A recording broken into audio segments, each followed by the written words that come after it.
고린도후서 6장입니다. 고린도후서 6장 1절서부터 10절까지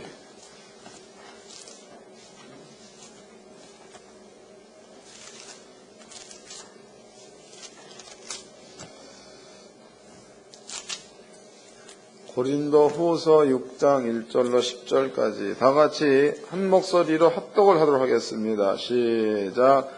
우리가 하나님과 함께 일하는 자로서 너희를 권하노니 하나님의 은혜를 헛되이 받지 말라. 가라사대 내가 은혜 베풀 때에 너는 듣고 구원의 날에 너를 도왔다 하셨으니 보라 지금은 은혜 받을 만한 때요 보라 지금은 구원의 날이로다.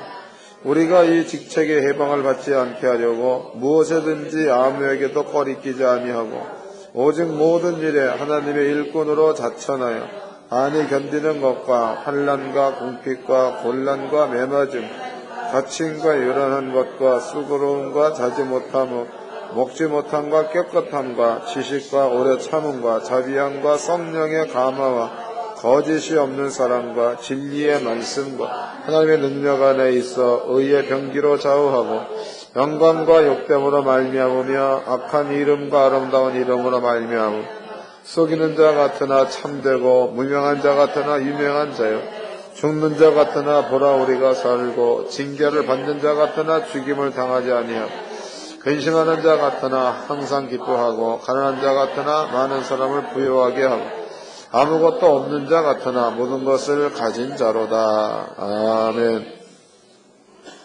기도하겠습니다. 주일원금 박순주 드렸습니다. 거룩하신 아버지 하나님 귀한 예물 드렸습니다. 주님께서 흠양해 주시옵시고 귀한 딸의 삶 가운데에 아버지 은혜가 늘 풍성하게 하여 주옵소서. 성령께서 가정 가운데 역사하셔서 꿈꾸고 계획하는 바가 주의 이름으로 이루어지게 하여 주옵소서. 예수님의 이름으로 기도합나이다. 아멘. 오후 시간 여러분께 알려드린 말씀은요, 없는 자 같으나 있는 자입니다. 없는 자 같으나 있는 자.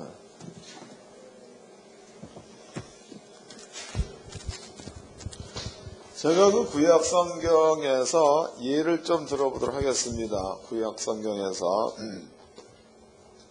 사무엘상 1장입니다.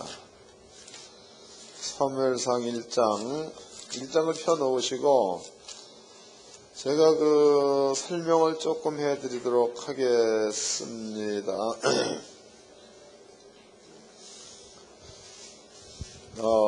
사무엘상 1장에는요 등장되는 인물이 여기에 셋이 나옵니다. 하나는 남자 엘가나지요.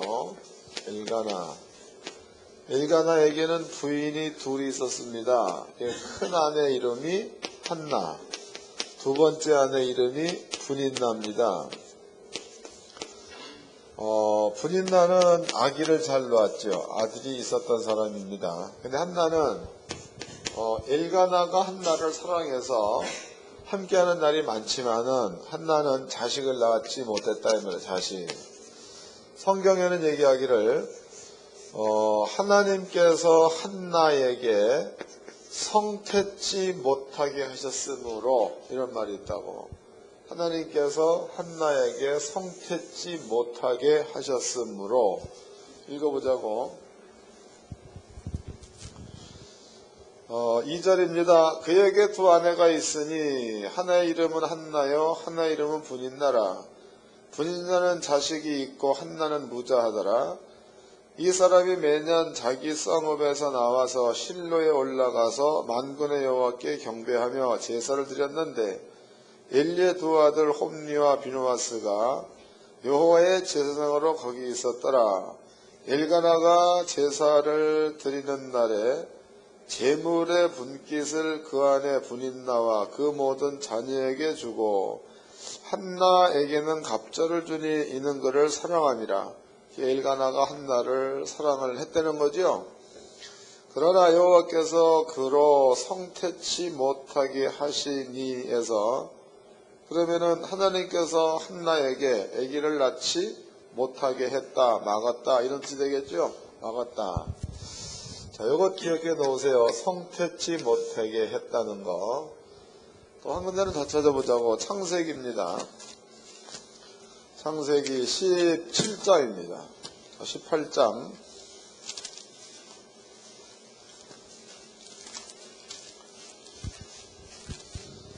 창세기 18장. 17장입니다. 17장 16절서부터 읽겠습니다. 17장 16절. 내가 그에게 복을 주어 그로 내게 아들 낳아주게 하여 내가 그에게 복을 주어 그로 열국의 어미가 되게 하리니 여호와의 열왕이 그에게 나리라 해서 16절 잊어먹지 말고 같이 잘 좀 생각하면서 읽으시기 바랍니다. 다 읽읍시다. 시작. 내가 그에게 복을 주어 그로 내게 아들을 낳아주게 하며 내가 그에게 복을 주어 그로 열국의 어미가 되게 하리니 민족의 연로에 그에게서 나리라. 아멘. 여기를 봅시다. 이제 창세기 17장에 나와 있는 이야기는요. 그거는 사라에 관한이에요. 사라. 그럼 사라의 신랑 이름이 뭡니까? 아브라함이죠. 아브라함. 아브라함의 마누라 이름이 뭐예요? 아니요. 아브라함의 마누라 이름은 하갈이죠. 하갈. 하갈이 자식을 낳잖아요. 이름이 이스마엘. 지금 창세기 17장에서는 아브라함이 이스마엘을 낳았을 때에 있었던 사건입니다. 근데 아브라함이 웃으면서 하나님 이스마엘이나 아버지 앞에 자라기를 원하는 아이들 했으니까 이스마엘이 태어난 겁니다. 그러면 이제 예를 들어가지고 유다입니다. 유다한테는 자식이 첫째 이름은 엘, 두 번째 이름은 오난, 세 번째 이름은 셀란가 되죠? 셀이냐 셀라냐. 그런데 이제 부인이야. 부인 이름은 엘의 부인 이름이 다말, 오난의 부인 이름이 다말, 셀라의 부인 이름은 아니죠. 유다의 부인 이름이 뭐요? 다말이다고. 그런데 엘의 씨를 받지 못했으므로 다말은 죽은 여자이므로 아닌 겁니다. 오난의 씨를 받지 못했으므로 다말은 죽은 여자이기 때문에 아닌 거예요. 유다의 씨를 받았으므로 다말은 살아있는 여자가 되는 겁니다. 그러니까 여자가 성경적으로 따 이제 여자가 세상에 태어나가지고 씨를 받지 못하면 성경에서는 그 여자는 여자로서의 모든 기능이 끝난 상태. 그러니까 여자로 보지 않는 거다고. 그렇다면요, 아브라함이 사랑했던 여자 사라입니다. 사라가 아기를 낳지 못했다. 근데 반대로 하갈은 아브라함으로 말미암아 씨를 받아가지고 이스마엘을 낳았다. 그러면 아브라함의 부인은 사라가 되는 거예요? 하갈이 되는 거예요? 이해가 되지요? 한나도 마찬가지다. 한나도 엘가나가 한나도 엘가나의 아내, 분인나도 엘가나의 아내. 그런데 엘가나는 한나를 사랑한 겁니다. 그런데 이제 성경적인 규례로 본다면은 분인나는 엘가나의 씨를 받았으므로 아내가 되는 거지만 한나는 엘가나의 씨를 못 받았으므로 그 집안에서는 죽은 여자가 되는 거다고. 이해가 됐죠? 때문에 성경 안에서의 아내는 그 집안의 씨를 받아야 아내로서의 자격이 있는 겁니다.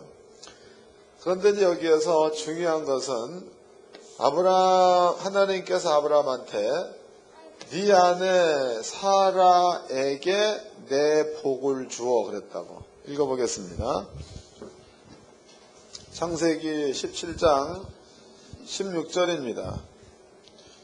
내가 그에게 복을 주어 그로 내게 아들을 낳아주게 하며 그랬지요. 내가 그에게 복을 주어. 그러면 지금 사라가 자식을 낳지 못하고 있는 겁니다. 그런데 하나님께서 아브라함한테 내가 사라한테 복을 주어 그로 아들을 낳게 하겠다라는 말을 했습니다. 그러면 뒤에 따라오는 아들은 사라에게 복이라는 거죠. 아들은 사라에게 복이다. 똑같은 원리로 엘가나가 분인나와 결혼해서 아들을 낳았습니다. 그렇지만은 엘가나가 사랑했던 여자는 한나입니다. 근데 한나가 자식이 없었다. 그런데 하나님께서 엘가나한테 사무엘을 줬죠. 사무엘. 아들 사무엘을 준 겁니다. 그럼 바꿔 얘기한다면은 한나의 복은 사무엘이라는 거다고. 한나의 복은 사무엘. 다시 읽어보겠습니다. 여러분들이 오늘 이 말씀만 또 오후에 잘 깨달으면은 오전 시간에도 은혜가 있었지요. 오후에도 아마 이 말씀을 잘 깨달으면 큰 은혜가 있을 줄로 믿습니다. 16절입니다. 내가 그에게 복을 주어 그로 내게 아들을 낳아주게 하며 내가 그에게 복을 주어 그로 열국의 어미가 되게 하리니 민족의 열왕이 그에게서 나리라 그랬습니다. 그러니까 한나의 복은 사무엘, 사라의 복은 이삭이 되겠죠. 이제는 이삭 이름을 집어넣자고 이삭이 되는 겁니다. 그렇다면요, 하나님께서 한나의 태를 닫았다, 사라의 태를 닫았다. 그러면은 고의적으로 태를 닫은 데는 이유가 있다는 거 아니에요. 이해가 되죠? 하나님이 고의적으로 태를 닫은 이유가 있다는 겁니다. 또 이제 하나님께서 보편적인 은혜죠. 보편적인 은혜 가운데서 사자야, 사자. 사자도 장성하면은 새끼를 낳게 돼 있는 거 아니에요. 호랑이도 마찬가지입니다. 하다못해 물고기도 마찬가지라고 식물도 마찬가지입니다. 사람들도 정상적인 남자, 정상적인 여자는 결혼해가지고 자식을 낳는 게 하나님께서 모든 자들한테 주어진 은혜다고. 그런데 사랑하는 자가 사라도 아브라함이 사랑하는 자, 하나님이 사랑하는 자, 한나도 엘가나가 사랑하는 자, 하나님이 사랑하는 자입니다. 근데 사랑하는 자에게 보편적인 은혜가 임하지 못하도록 만들었다. 그 얘기는 무언가가 하나님이 준비하고 있다는 거다고. 이해되죠? 준비하고 있다. 그 만약에 여러분들이 하나님의 사랑을 받는 자인데 보편적인 것들이 여러분께 와야 되는 건데 멈추어 있다는 얘기는 뒤에 뭔가가 있다는 뜻이죠. 믿으시기를 바랍니다. 아주 그냥 확실하게 믿으십시오. 자, 그 다음에 이제 창세기 18장 14절을 읽어보자고. 창세기 18장 14절. 여호와께 능치 못할 일이 있겠느냐? 기한이 이를 때에 내가 내게로 돌아오리니 사라에게 아들이 있으리라 해서, 그럼 이제 아버지께서 아브라함과 사라한테 재미난 말을 합니다. 기한이 이를 때에 내가 내게로 돌아오리니 그랬다고. 기한이 이를 때에 내가 내게로 돌아오리니. 그럼 여기에서 기한이라는 것은 어느 때서부터 어느 때까지냐 이거죠. 어느 때부터 어느 때까지인가. 물론 이제 여기서 그 기한으로 본다면 정확하게 10달 후가 되겠죠. 여자들이 아기를 갖게 되면 10달 만에 아기를 낳죠. 10달 후가 되는 겁니다. 그런데 그 위에 창세기 17장과 창세기 18장 말씀에서 보면 아브라함의 얘기가 우리 마누라는 몇 세래? 90세, 나는 100세 이런 말을 했죠. 창세기 18장에서는 사라가 내 경수는 끊어졌는데 이런 말을 썼다고. 그러면은 아브라함 역시도 근력이 없다는 얘기고 사라 역시도 자식을 낳을 만한 조건이 이제는 끝났다 이 뜻이죠. 하나님께서 얘기하기를 내게 아들이 있을 거다. 내게 아들이 있을 거다. 이거를 이제 한번 점검 좀 해보자고. 그러면은 내게 아들이 있을 거다 라는 하나님 말이야. 내게 아들이 있을 거다. 하나님 말이죠. 이 말씀을 하나님이 하신 날이 오늘이 며칠이죠? 4월 14일이야? 4월 14일 날 하나님께서 너한테 아들이 있을 거다라고 얘기했다고 쳐보자고. 그럼 아버지 입에서 이 말이 나옴과 동시에 사라에게는 사라 속에는 자녀가 형성되어지는 일들이 사라 몸에서 일어난다는 거지. 그러면 이제 기한이 이르러 내가 내게 돌아올 테이니에서 그러면 내게로 돌아온다는 그 말은 사라가 아기를 낳을 때를 얘기하는 겁니다. 그러면 이때서부터 몇 달 되는 거예요? 10달. 그러면 이제 언제 되면 애를 낳는 겁니까? 예정일이 언제요? 12월?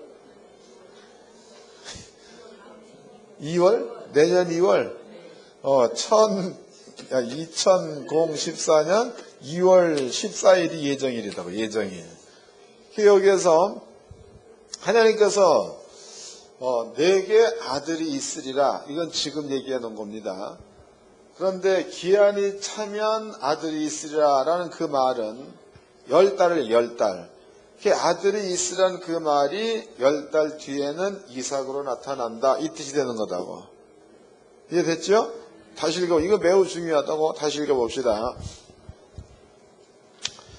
12절입니다. 11절. 아브라함과 사라가 나이 많아 늙었고 사라의 경수는 끊어졌는지라. 사라가 속으로 웃고 이르되 내가 노쇠하였고 내 주인도 늙었으니 내게 어찌 낙이 있으리요. 여호와께서 아브라함에게 이르시되 사라가 왜 웃으며 이르기를 내가 늙었거늘 어떻게 아들 낳으리요 하느냐. 여호와께 능치 못할 일이 있겠느냐. 기한이 이를 때에 내가 내게로 돌아오리니 사라에게 아들이 있으리라 해서 여기서 이제 기한이 이를 때에 그럼 이제 17장을 보겠습니다. 17장 19절입니다. 17장 19절 하나님이 가라사대 아니라 내 아내 사라가 정녕 내게 아들 낳으리니 너는 그 이름을 이삭이라 하라. 내가 그와 내 언약을 세우리니 그의 후손에게 영원한 언약이 되리라 해서 그러면 이제 하나님께서는 사라한테 아들을 낳게 해줄 것을 이미 계획을 세워놓으셨고 이름까지 지어놨다는 거다고. 요 시점이 이제는 사라한테 아기가 잉태되는 시점이 되겠죠. 시점. 기한이 이를 때 그로부터 10달 후에는 애가 나오는 거다고. 그런데 애가 나오다 말아서 끝까지 다 나와버렸어요. 유다 지파 혹은 이스라엘 12자손 있는 거 보니까 애가 나온 거죠. 봤지? 한나의 한나도 때가 되어지면 애기가 이제 한나 같은 경우에는 엘리죠. 대제사장 엘리가 네 원대로 되라 그래서 한나가 아기를 가져서 아기 사무엘을 낳습니다. 그렇다면요, 한나 역시도 엘리한테 그 말을 듣는 시점서부터 10달 후에 태어난 자가 사무엘이라는 거다고. 근데 문제는 10달이 10달. 그러면 이제 한나도 있고 사라도 있습니다. 하나님 말씀이 사라한테 떨어졌다. 하나님 말씀이 한나한테 떨어졌다. 이건 떨어진 거다고. 그로부터 10개월 후야. 10개월 후. 그 후에 실제적으로 사무엘과 이삭이 태어났다는 거죠. 낳다 이 말이. 그러면 10개월 동안에는 아무것도 볼 수 없으나 10개월 뒤에는 자식을 얘네들이 품에 안았다는 거다고. 이해가 된 거죠? 이것 기억해 놓으세요. 이제는 본문으로 가보자고. 본문으로 고린도후서 6장입니다. 6장. 그러니까 사도 바울이 하고자 하는 말들을 여러분들은 이해를 잘해야 돼. 고린도 6장. 자, 1절서부터 읽겠습니다. 우리가 하나님과 함께 일하는 자로서 너희를 권하노니 하나님의 은혜를 헛되이 받지 말자에서 하나님의 은혜를 헛되이 받지 말자에서 은혜가 뭐예요? 은혜가. 은혜라는 것은 값없이 받는 것을 은혜라고 말하죠. 은혜. 2절 가라사대 내가 은혜 베풀 때에 너를 듣고 구원의 날에 너를 도왔다 하셨으니 보라 지금은 은혜 받을 만한 때요. 보라 지금은 구원의 날 그랬단 말이에요. 이거 재밌는 말이죠. 그럼 이제 사도 바울이 보라. 그 다음에 지금이라는 말, 지금. 그러면은 고린도 전서나 고린도 후서는 서신입니다. 서신. 이 서신을 먼저 내가 읽었어. 그 다음에 이제 일주일 뒤에 다음 주일날 권지사한테 이거 읽어봐라. 그랬으면 이제 나는 일주일 먼저 읽었지만 권지사 일주일 뒤에 읽겠죠. 그런 거다고. 그럼 일주일 먼저 읽는 자나 일주일 뒤에 읽는 자나 보라 지금은 은혜 받을 때라 그랬으니까 먼저 읽는 자도 지금이 은혜 받을 때, 일주일 뒤에 읽는 자도 지금은 은혜 받을 때, 2주 뒤에 읽는 자도 지금은 은혜 받을 때, 2000년 뒤에 읽는 자도 지금은 은혜 받을 때. 여러분들도 지금 이 글 읽었으니까 지금 뭐 하는 때? 그 다음에 또 뭐라고 써 있어요? 그렇죠. 구원의 날. 은혜 받을 때요, 구원의 날. 그랬습니다. 그럼 이제 은혜다, 은혜. 은혜라는 것은 우리가 너무나 잘 알듯이 값없이 받는 거야. 예수님께서 우리한테 건강 주기 위해서 채찍에 맞아 놓았다. 예수님께서 우리한테 부여주시기 위해서 가난하게 사셨다. 예수님께서 모든 시험을 예수가 대신 가져갔으므로 우리는 하나님의 은혜를 늘 받을 수가 있다. 이건 예수님께서 이미 해놓으신 겁니다. 요것을 우리 마음 가운데에 믿음으로 받아들일 때에 하나님의 은혜가 적용돼가지고 첫 번째는 천국 가는 일들이 발생되죠. 두 번째는 육적인 구원이 일어난다는 거죠. 채찍에 맞음으로 나 이거 믿어버리면은 건강이 오는 거고, 또 예수가 가난 가져갔다 이거 믿어버리면은 부요가 오는 거고, 이런 겁니다. 그렇다면은 사도 바울이 얘기하기를 보라 지금은 은혜 받을 때, 그럼 이 글을 누가 읽든지 간에 십자가의 도가 마음 가운데에 믿음화되어져 있으면 그 사람에게는 하나님께서 완성시켜 놓으신 그 은혜가 언제든지 나타난다는 거죠. 지금은 은혜 받을 때. 그 다음에 이제 아프다. 그 사람의 믿음을 가지고 고침을 받았다. 그럼 그것은 육적인 구원이라고 합니다. 그게 보라 지금은 구원 받을 때. 이해됐나요? 그러면 이제 시기적으로 봅시다. 이 말은 지금부터 2000년 전 AD 33년경에 예수님께서 해놓으신 말이다고. 우리가 사는 것은 2013년도에 사는 겁니다. 그러면 이 말씀이 우리 마음 가운데에 깨달아지는 순간이라든가 들려지는 순간이 사라나 혹은 아브라함한테 내가 내게 복을 주리 네가 되는 거예요. 못 알아들었나? 다시. 그러니까 은혜를 받을 때 되면 참 신기하죠. 왜 그런가 하면 제가 이제 저번 주인가 우리 형님이 편찮으시잖아요. 가가지고 이제 여러 가지 재밌는 얘기를 많이 했습니다. 그런데 가면서부터 막 아파 죽는데 숨도 못 쉬고 막 그래. 그래서 가자마자 귀신 내어 쫓아주고 기도해 줬습니다. 그렇게 숨을 못 쉬던 양반이 숨을 쉬고, 또 이제 치료를 해주기 위해서 먼저 형님 속에 말씀이 믿어져야 될 거 아니에요. 그래서 십자가의 도를 증거를 쫙 하는데 그 짧은 순간에 너무 웃기잖아. 그리고 이제 깨워가지고 다시 얘기하는데 잘 듣다가 십자가 도를 얘기할 때 또 자. 와, 참 기가 막히더라고. 그런 거 아주 그냥 영적으로 혼이 보이잖아요. 근데 교회에서도 보면 잔소리 할 적에 들을 만한 사람이 들을 때 되면 나가는 자가 있다고.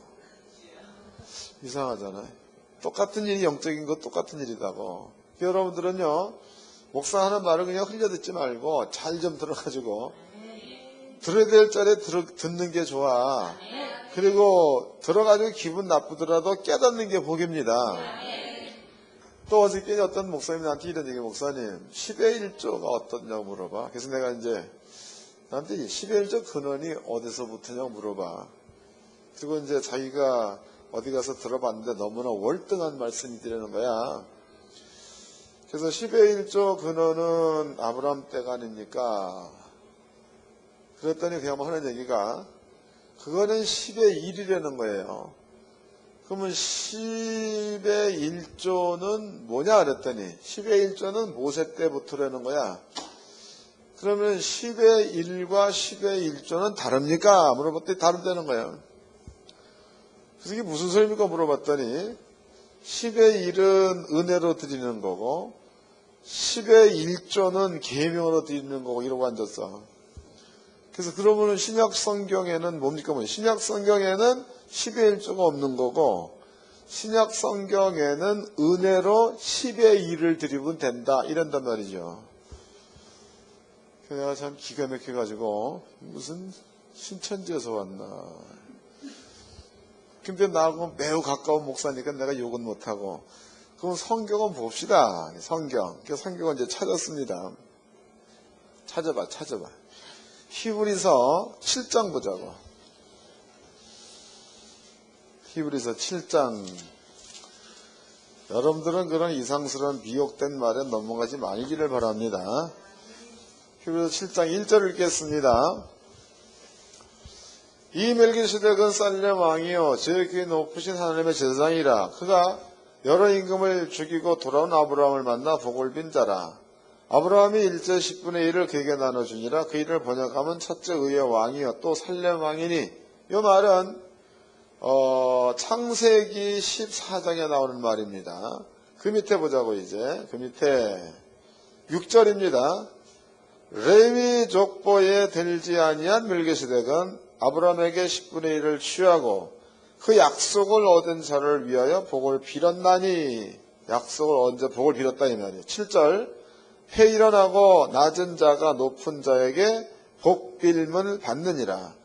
또 여기는 죽는 자들이 10분의 1을 받으나 저기는 산다고 증거를 얻는 자가 받았느니라. 또한 10분의 1을 받는 레위도 아브라함으로 말미암아 10분의 1을 바쳤다 할 수 있나니 해서 레위 지파는 모세 때에 하나님의 계명과 제사장 직분을 받은 자들입니다. 그죠? 근데 여기에 히브리서 기자가 아브라함이 10분의 1을 드릴 때에 레위도 아브라함의 허리에 있으면서 10분의 1을 드렸다 할 수 있나니 그랬으니까 10분의 1과 10의 1조는 같은 말이야? 틀린 말이에요? 같은 말. 그래서 여기를 이제 찾아가지고 이거 읽어보라고 이게 무슨 뜻인가 그랬더니 읽어봐. 그랬더니 자기가 한 말이 틀리죠. 또 이제 또 뭐 신명기를 또 얘기하면서 그러면 그 10의 1조를 지키려면 신명기 14장에 나와 있는 3년에 한 번씩 또 드려야 되는 10의 1조도 드려야 될 것 아니냐? 왜 그건 안 드리면서 10의 1조 드리는 것만 한 달에 한 번 10의 1조, 1년에 한 번 10의 1조 드리는 것만 얘기를 하느냐? 이런 얘기를 해. 이 신명기 14장에 3년에 한 번 드리라고 나와 있느냐? 그래, 나와 있다는 거예요. 그럼 찾아보자. 나와 있는가? 찾아봅시다. 우리도 찾아보자. 우리끼리니까. 신명기 14장. 우리 하나님교 성도님들은요, 여러분들은 정수영 목사 만난 거를 큰 복인 줄 알아야 돼. 내가 내 자랑하니. 14장.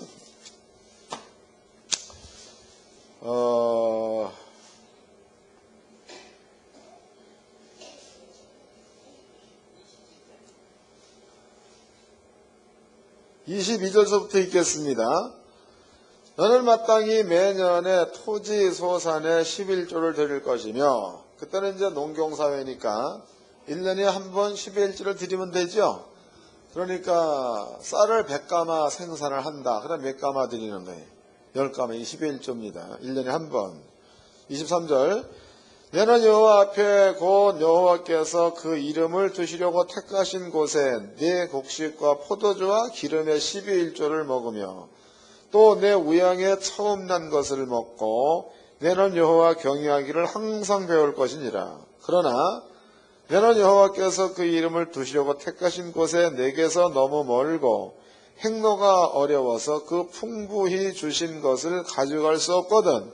그것을 돈으로 바꿔 그 돈을 싸서 가지고 내는 여호와가 택하신 곳으로 가서 무릇 내 마음에 좋아하는 것을 그 돈으로 사되 우양이나 포도주나 독주 등 무릇 내 마음에 원하는 것을 구하고 거기 내 하나님 여호와 앞에서 너와 내 권속이 함께 먹고 즐거워할 것이며 내 성읍에 거하는 레위인은 너희 중에 분깃이나 기업이 없는 자니 또한 저버리지 말지니라.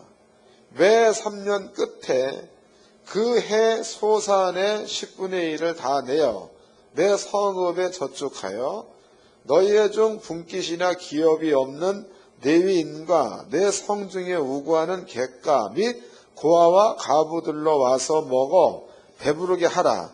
그리하면 내 하나님 여호와께서 너희의 손으로 하는 범사에 내게 복을 주시리라 해서 3년에 한 번 드리라는 거죠.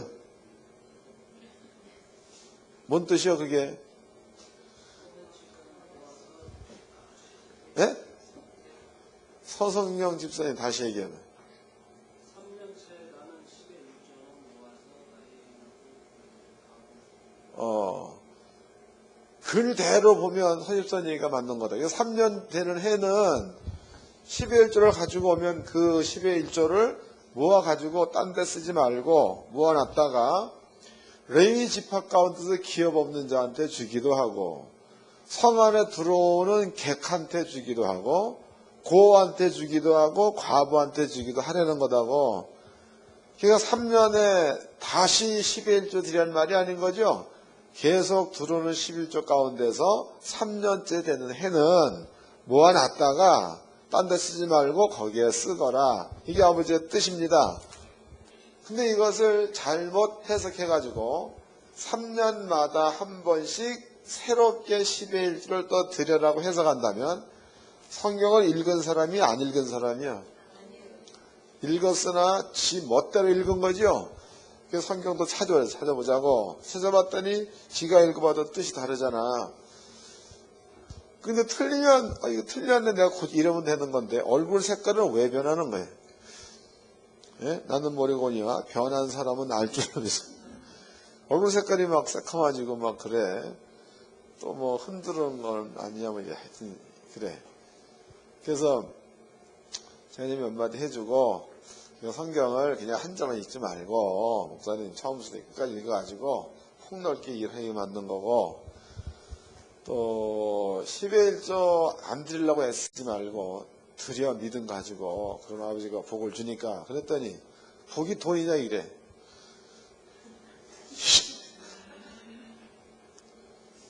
복이 뭐야?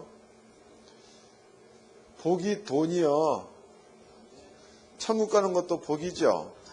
또 성경에 말씀에 순종하면 들어가도 복 나가도 복 떡반죽 그릇이 복 성읍이 너로의 복을 받고 들이 너 때의 복을 받고 네 대적이 한결로 일곱개 이게 다 복이다고. 여러분의 생활 가운데에 많은 것들을 누리며 살 수 있도록 하나님이 허락해 놓은 그것이 하나님의 복인 줄로 믿으시기 바랍니다. 여러분들은요 성경을 읽을 때 그냥 대충 읽지 말고 이렇게 차근차근 여러분들의 그 선생님 닮아가지고 좀 차근차근 읽어서 그 뜻을 좀 제대로 해석해서 제 것으로 갖고 믿음 생활 하시기를 바랍니다. 그래서 하나님께서 예수님을 통해서 해놓은 말 33년도 그 다음에 이제 우리가 지금 사는 때는 2013년도 그러면 33년도서부터 2013년도까지를 본다면 아브라함이나 사라로 본다면 이게 10달 속에 들어가 있는 거다고. 이해되시요? 10달 속에. 그러니까 없는 거요, 있는 거요. 아브라함, 사라 같은 경우에는 뭐 5개월 되면 이렇게 부르고 7개월 되면 불러나니까 이제 알 수가 있는 건데 우리 같은 경우에는 불러오는 게 아니고 말씀으로만 되어 있는 거니까 어떠면은 안 보일 수도 있는 겁니다. 그렇지만 없는 게 아니라는 거예요. 이제는 바울의 얘기를 한번 이해를 해보도록 하자고. 바울의 이야기. 고린도후서 6장입니다. 고린도후서 6장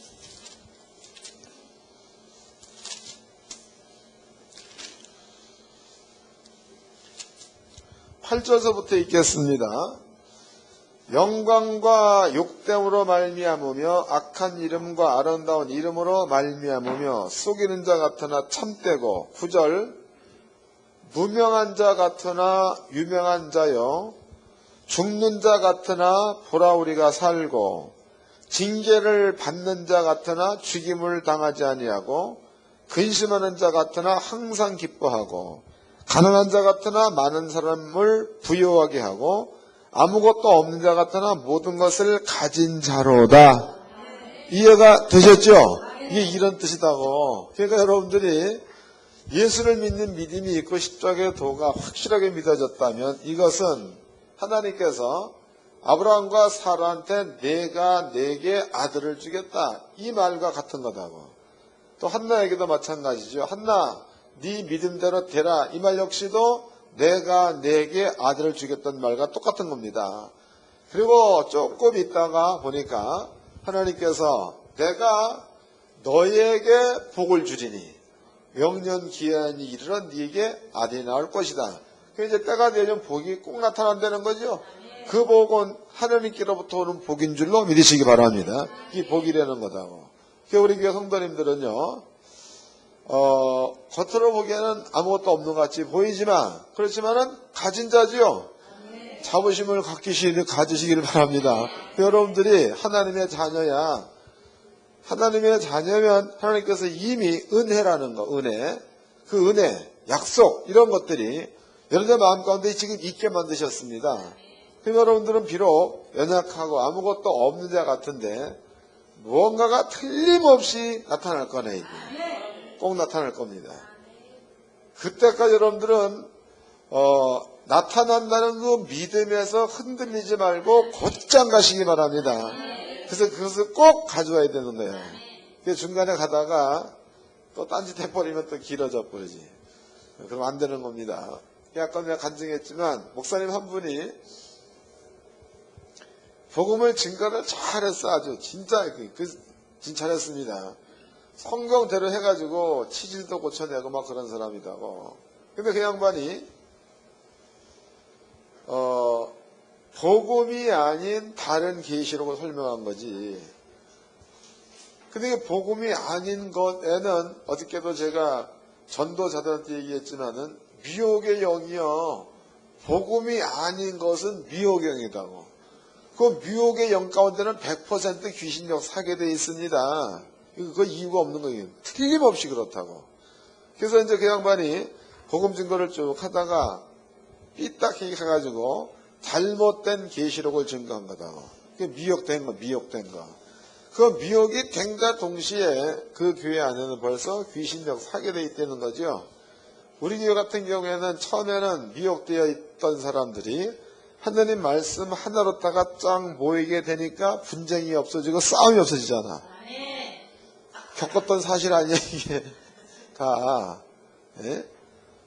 그런데 지금 말씀대로 잘 가다가 다른 말씀을 증거하게 되면은 미혹이 들어와서 귀신 역사하겠죠? 그 교회가 시끄러워지는 거예요. 근데 이제 불행하게도 교회가 시끄러워지면 또 이렇게 빨리빨리 세워 나가면 괜찮은 건데, 그 양반 같은 경우에는 사모님이 갑자기 당뇨가 와가지고 합병증이 와가지고 신장이 나빠지고 막 이랬더니 얘가 사모님 원망하는 거지. 왜 하나님 말씀대로 하라고 해서 먼저 했더니 왜 이게 왔느냐. 말은 안 해도 자기 신랑을 욕하는 거다 말이죠. 교회가 진짜로 어려운 일들이 찾아온 거다고.